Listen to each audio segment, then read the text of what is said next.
Selamat pagi dan selamat datang.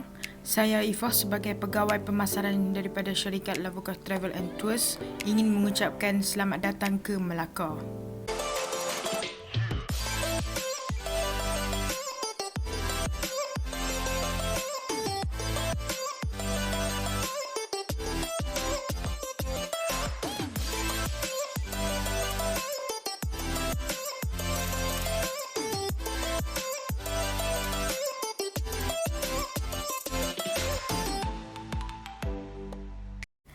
Okey, apabila kita ke negeri Melaka, pastinya ada teringat kan tentang Bangunan Merah ni.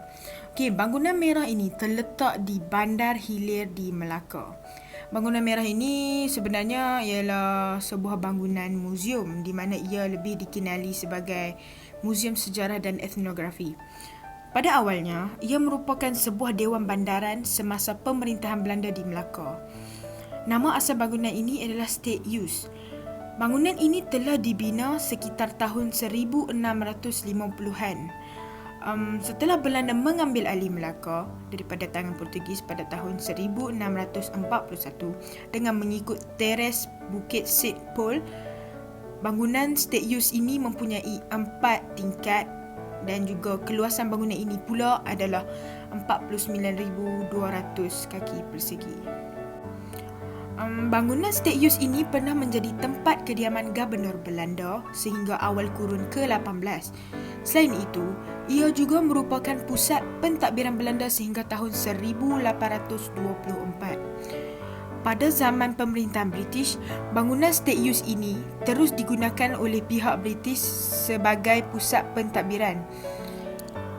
Terdapat juga penambahbaikan struktur bangunan yang dilakukan oleh pentadbiran British, namun ia tetap mengekalkan seni bina Belanda seperti dinding batu yang tebal serta pintu-pintu dan tingkap-tingkap yang besar.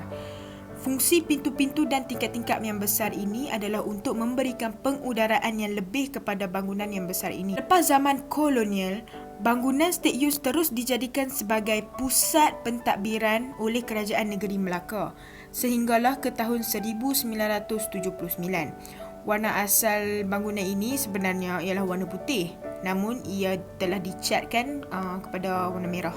Sehinggalah kini bangunan ini lebih dikenali sebagai Bangunan Merah.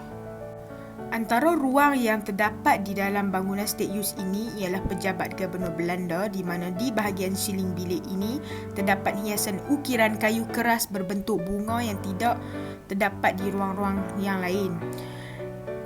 Terdapat juga ruang bilik tidur Gubernur Belanda yang terletak di tingkat 4, di mana pada dindingnya terdapat lukisan mitologi Cina yang juga tidak terdapat di ruangan yang lain.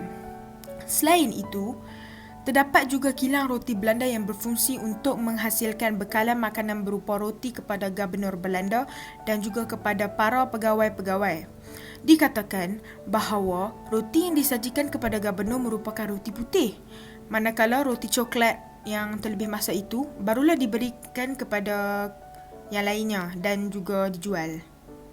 Semasa kerja-kerja konservasi dijalankan di bangunan State Use pada tahun 1985 yang mengambil masa selama 4 tahun, terdapat beberapa komponen dan jumpaan yang baru ditemui. Antaranya ialah sistem perparitan zaman Belanda di mana ia terletak di dalam bawah bangunan ini.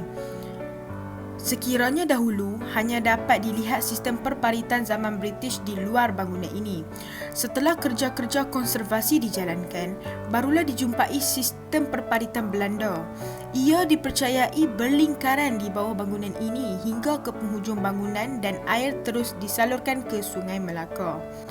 Terdapat juga jumpaan 2 buah perigi Portugis yang terletak di bahagian halaman di bahagian dalam lah. Ia mungkin telah dikambus oleh pihak Belanda semasa kerja-kerja membina bangunan State Use.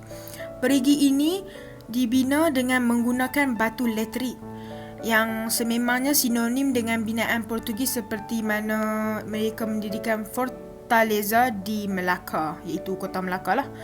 Kini, perigi ini dapat dilihat setelah kerja-kerja konservasi tersebut dijalankan, namun perigi ini telah kering dan tidak digunakan lagi.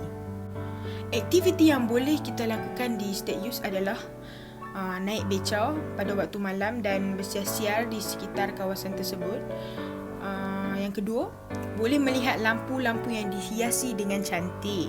Yang ketiga, pelancong boleh membeli cenderamata di gerai-gerai yang terdapat di sekitar bangunan State Youth sebagai kenangan. Ini adalah aktiviti yang keempat. Untuk memasuki kompleks State Youth, ini para pelawat yang dikenakan bayaran sebanyak RM10 untuk dewasa, manakala RM4 untuk kanak-kanak. Pelawat yang mempunyai MyCard, iaitu pelawat Malaysia, diberikan diskaun sebanyak 50%, menjadikan bayaran tiket hanya dengan RM5 untuk dewasa dan RM2 untuk kanak-kanak. Bayaran tiket ke kompleks ini sekali dengan kemasukan ke Muzium Sastra, Muzium Pendidikan, Muzium Pemerintahan Demokrasi, Muzium Tuan Yang Terutama dan juga Galeri Laksamana Cheng Hu. Pakej yang ditawarkan hanya dengan RM300 sekali dengan makan tengah hari dan juga pengangkutan telah disediakan. Okey, itu sahaja dari saya. Sekian, terima kasih.